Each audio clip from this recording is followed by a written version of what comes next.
जहाँ तक बात है फलाने की, जहाँ तक बात है ढिमकाने की, इस तरह के स्टेटमेंट्स को जब आप इंग्लिश में कहते हैं तो क्या कहेंगे? क्या होगा करेक्ट फ्रेजिंग? आइए सीखते हैं आपके अपने चैनल ईश्वर हिंदी 101 पर। नए हैं अगर तो सब्सक्राइब कर लीजिएगा, फॉलो कर लीजिएगा।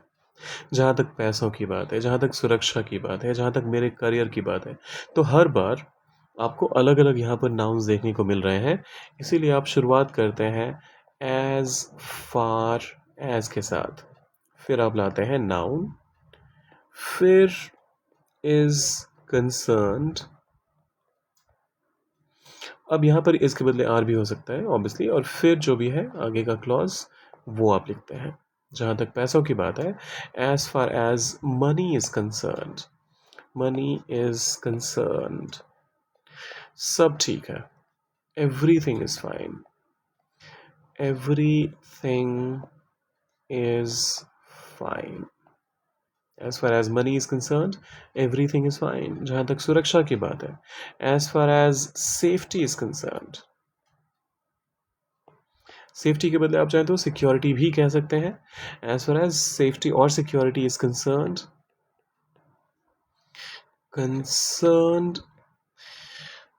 कोई समझौता नहीं होगा। there will be no compromise, there will be no compromise.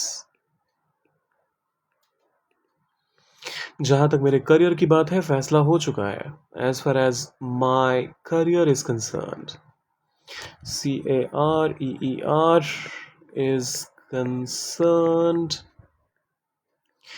फैसला हो चुका है। The decision has been made, the decision, यहाँ पैसिव वॉइस इस्तेमाल कर रहे हैं और वो भी प्रेजेंट परफेक्ट का।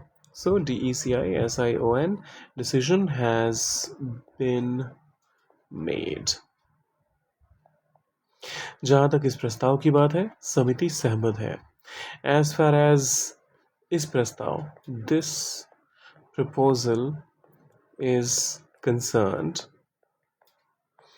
समिति सहमत है। समिति के लिए आप इंग्लिश में कमिटी का इस्तेमाल करते हैं। तो द कमिटी, अब कमिटी की स्पेलिंग में MMI और फिर TTE आता है, इसका ध्यान रखिएगा हमेशा। The committee is in agreement, मतलब समिति के हर सदस्य सहमत है। आखिरी वाला आपके लिए है, जहाँ तक बच्चों की पढ़ाई की बात है, हम गंभीर हैं। इसका ट्रांसलेशन डालिए कमेंट में और लाइक शेयर सब्सक्राइब करके जाइएगा। मिलते हैं जल्दी।